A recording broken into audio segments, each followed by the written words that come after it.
ये तो PTI propaganda जो है ना पिछले 3 महीने से कर रही है कि जनरल आसिम मुनीर जो हैं वो 28 नवंबर को रिटायर हो जाएंगे और पीटीआई ये मानने के लिए तैयार नहीं है कि उनकी टेन्योर 5 साल के लिए है, जबकि फ़ौज और हुकूमत का ये मौक़िफ़ है कि उन्हें किसी एक्सटेंशन की ज़रूरत नहीं है। उनका टेन्योर 28 नवंबर 2027 तक है। अगर तो जज तैनात होने से पहले जजों की डिग्रियां वेरीफाई कराई जाती हैं तो फिर तो मैं कहूँगा कि उनकी डिग्री वेरीफाई करके उन्हें जज बनाया गया है। हमारे यहाँ बहुत सारे वकील हैं जिनके पास वकालत की डिग्री नहीं है और वो वकालत करते हैं, काला कोट पहन के आ जाते हैं। हज़ारों वकला के लाइसेंस कैंसिल किए हैं जिनके पास LLB की डिग्री नहीं है और वो 20-20 साल से वकालत कर रहे थे। फौजदारी केस होगा 420 का। अच्छा। जैसे जमशेद दस्ती को सजा हुई है वैसे उन्हें भी सजा हो सकती है। यानी आप सजा देख रहे हैं? मुझे सजा नजर आ रही है। शमा जुनैजो जो है ना वो प्रो एस्टेब्लिशमेंट है, वो प्रो नून लीग नहीं है। वो एस्टेब्लिशमेंट के ज़्यादा करीब है, नून लीग के ज़्यादा करीब नहीं है। अब चूँकि हमारे जो तनकीद करने वाले दोस्त हैं फवाद चौधरी वगैरह, वो एस्टेब्लिशमेंट पर तनकीद नहीं करना चाहते और उनके लिए आसान है नून लीग पर तनकीद करना। लेकिन मैं समझता हूँ कि शमा जुनैजो एंटी पीटीआई ज़रूर है। पीटीआई अमेरिका के ज़रिए ही पाकिस्तान में रजीम चेंज करना चाहती थी। पीटीआई अमेरिका के ज़रिए ही इमरान खान को इक़्तिदार में लाना चाहती थी। पीटीआई अमेरिका के कंधों पर बैठ के आसिम मुनीर को हटाना चाहती है, शहबाज शरीफ को हटाना चाहती थी और नाकाम हो गई। असद कैसर साहब, ये एक इजलास हुआ है UN की साइडलाइंस पर जिसमें रूस और चीन ने कहा है कि अफ़गानिस्तान जो है ना वो दहशतगर्दी का अड्डा है और तंजीमों के नाम लेकर कहा गया है कि ये तंजीमें जो हैं दहशतगर्दों की ये अफ़गानिस्तान में मौजूद हैं। अस्सलामुअलैकुम, मुज़म्मिल सोहवर्दी ऑफिशियल यूट्यूब चैनल के साथ मैं हूं आपकी मेज़बान इकरार रियाज़ और हमारे साथ मौजूद है मुज़म्मिल सोहवर्दी। अस्सलामुअलैकुम sir, welcome to the vlog. क्या हाल है आपका? वालेकुम सलाम, बिल्कुल ठीक। आप सुनाएं, कैसी तबीयत है आपकी? मैं ठीक, अल्लाह पाक का शुक्र है। एम श्योर हमारे नाज़रीन भी खैर ऑफिस से होंगे। तो मुज़म्मिल साहब, व्लॉग का आगाज़ करेंगे। सबसे पहले आपसे जानना चाहूँगी कि एक बात जो बहुत ज़्यादा ज़ुबान ज़द-ए-आम है उसमें कितनी सच्चाई है, क्या वाकई हकीकत है? और स्पेशली शहजाद अकबर की जानिब से कहा गया है कि जनरल आसिम मलिक साहब को आर्मी चीफ अब बनाया जाएगा, तो इस मुतालिक क्या कहेंगे? देखें, ये तो पीटीआई प्रोपेगेंडा जो है ना पिछले 3 महीने से कर रही है कि जनरल आसिम मुनीर जो हैं वो 28 नवंबर को रिटायर हो जाएंगे और पीटीआई ये मानने के लिए तैयार नहीं है कि उनकी टेन्योर 5 साल के लिए है, जबकि फ़ौज और हुकूमत का ये मौक़िफ़ है कि उन्हें किसी एक्सटेंशन की ज़रूरत नहीं है। उनका टेन्योर 28 नवंबर 2027 तक है। तो मेरे ख्याल में बात हुकूमत और फ़ौज की चलेगी, पीटीआई की नहीं चलेगी और उनका टेन्योर 28 नवंबर 2027 तक है, उन्हें किसी एक्सटेंशन की ज़रूरत नहीं। लिहाजा आसिम मलिक आर्मी चीफ तो बन ही नहीं सकते। ये शहजाद अकबर साहब की जो थ्योरी है ये मैं नहीं मानता। उन्होंने तो कहा ना नवाज शरीफ ने फ़ैसला कर लिया, उनका टेन्योर ही अभी नहीं है। हाँ, आसिम मलिक साहब की रिटायरमेंट करीब है। अब वो रिटायरमेंट उनकी भी नवंबर में रिटायरमेंट आ रही है और अब ये सवाल हो रहा है कि DGISI जनरल आसिम मलिक का अगला फ्यूचर क्या होगा। क्या उन्हें बतौर DGISI एक्सटेंशन दे दी जाएगी? वो मुल्क के नेशनल सिक्योरिटी एडवाइज़र भी हैं। क्या रिटायर होकर वो नेशनल सिक्योरिटी एडवाइज़र की पोस्ट पे चले जाएंगे और एक नया DGISI आ जाएगा? क्या उन्हें 4 स्टार जनरल प्रमोट करके chairman joint chief of staff बना दिया जाएगा? क्योंकि जनरल साहिर शमशाद मिर्ज़ा जो हैं वो भी रिटायर हो रहे हैं, वो जगह खाली होगी और एक जनरल ने 4 स्टार जनरल तो प्रमोट होना ही होना है। तो ये पॉसिबिलिटीज़ हैं जनरल आसिम मलिक के हवाले से कि उनकी एक्सटेंशन बतौर DGISI हो सकती है, वो चेयरमैन जॉइंट चीफ के ओहदे पे जा सकते हैं, वो रिटायर होकर नेशनल सिक्योरिटी एडवाइज़र बन सकते हैं। एक और चीज़ जो अब फ़ौज के अंदर बहुत बहस हो रही है आजकल कि अब जबकि हमारा पाकिस्तान और सऊदी अरब के साथ दिफाई मुआहदा हो गया है और अब जब और मुल्क भी हमारे साथ दिफाई मुआहदा करने जा रहे हैं तो फ़ौज को एक वाइस आर्मी चीफ की भी ज़रूरत होगी। माजी में पाकिस्तान की फ़ौज में वाइस आर्मी चीफ का ओहदा रहा है, जैसे डिप्टी वज़ीर आज़म का ओहदा है, ऐसे वाइस आर्मी चीफ मुख्तलिफ अदवार में पाकिस्तान में रहे हैं और एक राय ये है कि एक 4 स्टार जनरल को वाइस आर्मी चीफ बना दिया जाए, लेकिन ये अभी कोई तय नहीं है। एक और प्रपोजल चल रही है कि अब जबकि हमारे बैरून मुल्क जो हैं एंगेजमेंट्स बढ़ रही हैं तो हमें आईएसआई के 2 विंग बना देने चाहिए। एक इंटरनल विंग होना चाहिए, जो इंटरनल विंग होगा जो पाकिस्तान के अंदर की इंटेलिजेंस को देखेगा, एक बैरूनी इंटेलिजेंस को देखे, क्योंकि अब हमारे बैरूनी दुनिया के साथ राब्ते बढ़ते जा रहे हैं। पूरी दुनिया में इंटेलिजेंस एजेंसीज के 2 विंग्स होते हैं और उनके 2 अलग अलग डीजीज होते हैं। तो आईएसआई के भी 2 अलग अलग विंग करके तो 2 अलग अलग डीजी बनाने की भी बात हो रही है कि एक इंटरनल विंग आईडब्ल्यूसी अलग हो और आपको लगता है ऐसा हो जाएगा? जी ये मुमकिन है। इन चीज़ों पे बहुत सीरियस गौर हो रहा है। फिर पाकिस्तान में जिस तरह कोर कमांडर हमारे यहाँ काफ़ी ज़्यादा हैं, मुख्तलिफ कोर्स हैं, इसी तरह हमारे आईएसआई के भी 2 डीजी हो जाएंगे और 2 डिफरेंट जो हैं डिसिप्लिन लाइंस हो जाएंगी। जो पाकिस्तान के अंदर आईएसआई काम कर रही होगी वो अलग होगी, उसका अलग डीजी होगा। जो आईएसआई दुनिया में काम कर रही होगी वो एक्सटर्नल विंग वो अलग होगा। तो अब ये भी देखने की बात है कि अगली प्रमोशंस में क्या आईएसआई के 2 विंग किए जाएंगे और उन 2 विंग्स में फिर क्या आगे जाकर कौन इंटरनल विंग का बनता है और कौन एक्सटर्नल विंग का बनता है। तो फौज में अक्टूबर और नवंबर में बड़े फैसले होने हैं। फौज में बड़े तबादले अक्टूबर नवंबर में मुतवक्को हैं। कुछ जनरल्स रिटायर हो रहे हैं, उनकी जगह नए जनरल्स की प्रमोशन है। कुछ जनरल्स की जो है उनका टेन्योर पूरा हो रहा है, उन्होंने उस जगह से जाना है। तो नवंबर और अक्टूबर जो हैं फ़ौज में बड़े तबादलों के महीने हैं। जनरल आसिम मुनीर ने किसको कहाँ पोस्ट करना है पाकिस्तान में किसी को अभी हतमी तौर पे नहीं पता। जनरल आसिम मलिक कहाँ जाएंगे अभी कोई आदमी फॉर श्योर ये बात नहीं कह सकता। लेकिन लोगों को, जो लोग फ़ौज की बीट कवर करते हैं या जिनकी फ़ौज की तबादलों पर नज़र होती है, जो फ़ौज के तरीक़ाकार को समझते हैं, वो पॉसिबिलिटी ज़रूर बता रहे हैं कि वो यहाँ जा सकते हैं, यहाँ जा सकते हैं, यहाँ जा सकते हैं। लेकिन तमाम जगहों में आर्मी चीफ की पोजीशन उनके लिए नहीं अवेलेबल है, क्योंकि अभी आर्मी चीफ का टेन्योर 2027 तक मौजूद है और ये बात अंडर कंसिडरेशन ही नहीं है कि कोई मुल्क में नया आर्मी चीफ आ रहा है या नहीं आ रहा है, क्योंकि उनका टेन्योर 28 नवंबर 2027 तक मौजूद है। एयर चीफ उसी कानून के तहत अपना 5 साल का टेन्योर पूरा कर रहे हैं और आर्मी चीफ ने करना है। अब पीटीआई इस हवाले से एक झूठा प्रोपेगेंडा कर रही है, वो मुल्क में कोई इंतशार फैलानेंगे। और हमारे एक दोस्त का बड़ा ज़बरदस्त यह है कि अगर पीटीआई की सारी उम्मीदें इस बात पर हैं कि नवाज शरीफ ही आसिम मुनीर को निकालेगा, तो फिर इन्हें अपना बोरिया बिस्तर तो गोल कर देना चाहिए, क्योंकि नवाज शरीफ तो आसिम मुनीर को नहीं निकाल रहा है। बहुत लोगों का ख्याल था कि नवाज शरीफ मुल्क से चले ही इसलिए गए हैं कि वो आसिम मुनीर को एक्सटेंशन नहीं देना चाहते थे। भाई वो बीमार थे, अस्पताल से डिस्चार्ज हो गए हैं, वापस आ जाएंगे सेहतमंद होकर। तो ये तमाम जो झूठे प्रोपेगेंडे हैं वो इस वक्त चल रहे हैं, लेकिन मुझे नहीं लगता इनमें कोई हकीकत है। हाँ, जनरल आसिम मलिक की फर्दर पोस्टिंग की बहुत क्यास रही है इस वक्त इस्लामाबाद में भी और मुल्क में भी। यानी महज फेक प्रोपेगेंडा बनाया जा रहा है, बयानिया एक और बनाया जा रहा है, मंजन बेचा जाएगा। मुजम्मिल साहब आगे बढ़ूंगी, आपसे जानना चाहूंगी, जामिया कराची ने जस्टिस तारिक महमूद जहांगीरी की एलएलबी की डिग्री कैंसिल करते हुए बाकायदा नोटिफिकेशन जारी कर दी है। अगर ये डिग्री जाली थी तो एक लंबा अरसा गुजरने के बाद ही क्यों जामिया कराची को याद आया और मनसूख किया, फिर नोटिफिकेशन भी दे दिया, क्या कहेंगे? इससे पहले किसी ने वेरिफिकेशन मांगी नहीं होगी ना। आप देखें, क्या हमारे यहाँ जज तैनात होने से पहले जजों की डिग्रियां वेरीफाई कराई जाती हैं? अगर तो जज तैनात होने से पहले जजों की डिग्रियां वेरीफाई कराई जाती हैं तो फिर तो मैं कहूँगा कि उनकी डिग्री वेरीफाई करके उन्हें जज बनाया गया है। हमारे यहाँ बहुत सारे वकील हैं जिनके पास वकालत की डिग्री नहीं है और वो वकालत करते हैं, काला कोट पहन के आ जाते हैं। हज़ारों वकला के लाइसेंस कैंसिल किए हैं जिनके पास एलएलबी की डिग्री नहीं है और वो 20-20 साल से वकालत कर रहे थे और बार काउंसिल्स ने 20-20 साल बाद उनके कैंसिल किए हैं। तो अब वो कहेंगे कि हम 20 साल से वकालत कर रहे थे। कई सरकारी मुलाजम जाली डिग्री पे भर्ती हो जाते हैं, रिटायरमेंट के बाद पता लगता है उनकी डिग्री जाली है। मैं ऐसे भी केस जानता हूं कि लोगों का पेंशन का केस जब हुआ तो डिग्री वेरीफाई हुई तो जाली निकली, सारी नौकरी उसने जाली डिग्री पे कर ली। तो ये कोई ऐसी बात नहीं है। जब भी आपकी डिग्री वेरीफाई हुई है और वो नहीं हो सकी, ये तो ऐसी है जैसे बाबर सत्तार साहब कह दें कि मेरे ग्रीन कार्ड का पहले नहीं पता था।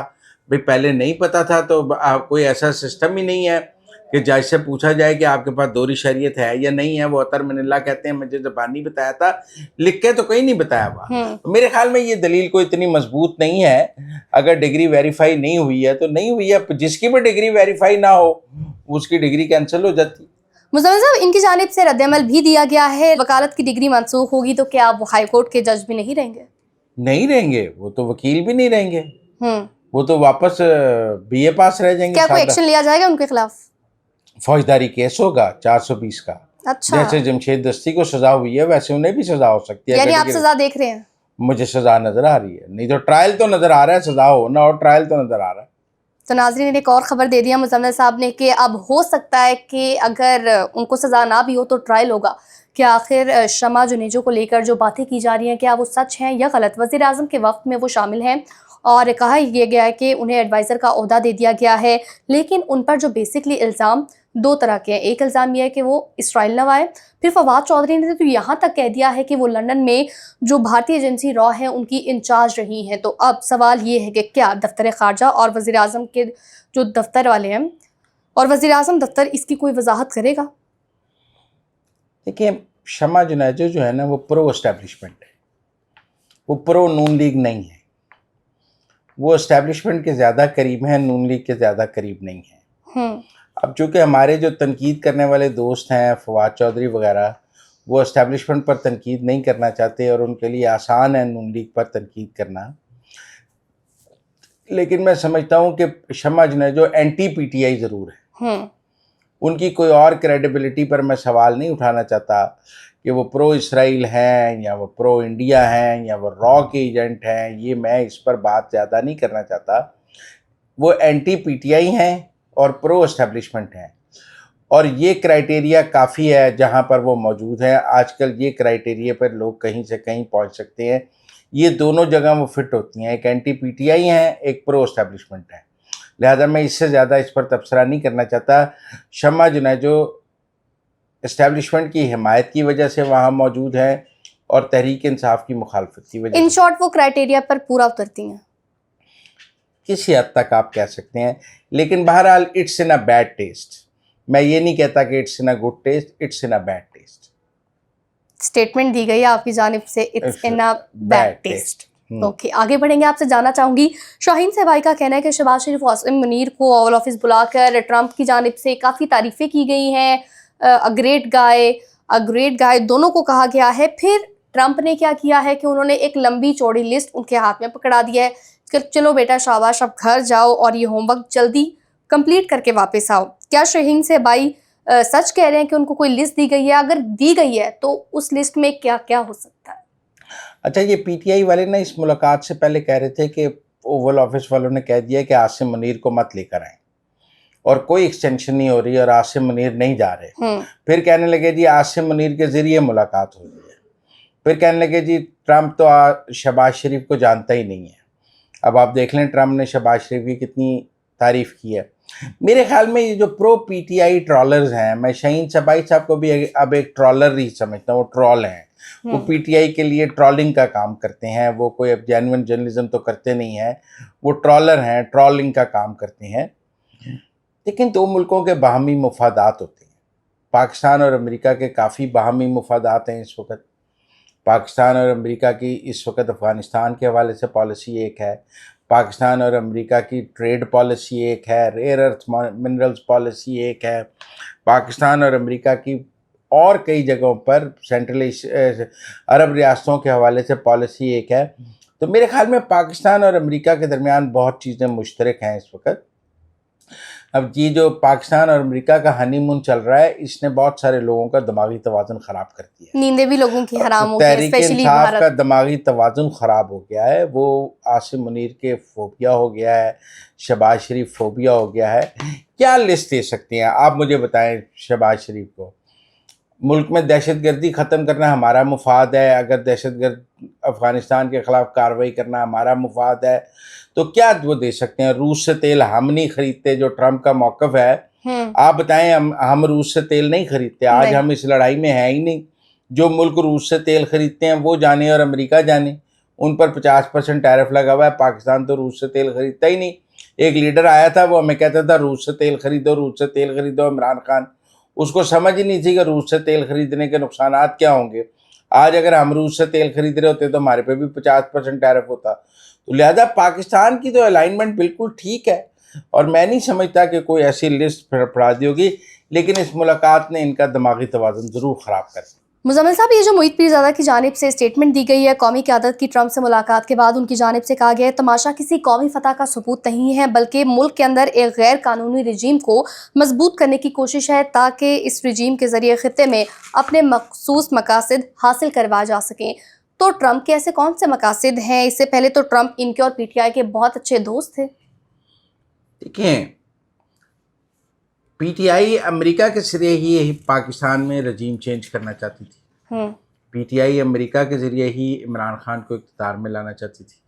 PTI अमेरिका के कंधों पर बैठ के आसिम मुनीर को हटाना चाहती है, शहबाज शरीफ को हटाना चाहती थी, और नाकाम हो गई है। जिस अमेरिका के अंदर उन्होंने लॉबिंग पे और एक एक ट्वीट पे हज़ारों डॉलर खर्चे हैं, उस अमेरिका में PTI को और ये मुईद पीरज़ादा और ये जो लोग ख़ुद को अपने आप फॉरेन पॉलिसी का बड़ा एक्सपर्ट समझते थे, उन्हें शिकस्त फाश हो गई है। ये जो अमेरिका में हाउस कमेटीज़ में जाकर पाकिस्तान के ख़िलाफ़ बयानात देते थे, इनको शिकस्त फाश हो गई है। ये अमेरिका के अंदर पाकिस्तान की इस्टेब्लिशमेंट ने और पाकिस्तान की हुकूमत ने इनका बोरिया बिस्तर गोल कर दिया है, और यकीनन बोरिया बिस्तर गोल करने से पाकिस्तान की हुकूमत और इस्टेब्लिशमेंट मजबूत हुई है। एक जगह से जहाँ से ये हटाना चाहते थे, उस जगह से इनको शिकस्त हो गई है।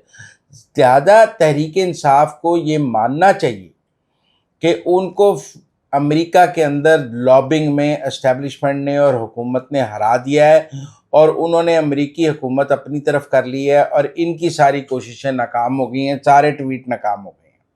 बाकी जिस भी हुकूमत के साथ अमेरिका खड़ा होता है, वो हुकूमत मजबूत हुकूमत समझी जाती है, क्योंकि अमेरिका एक बड़ा इकोनॉमिक पार्टनर है। अमेरिका जिस मुल्क के साथ ट्रेड करता है, वो मुल्क माशी तौर पर मजबूत होता है।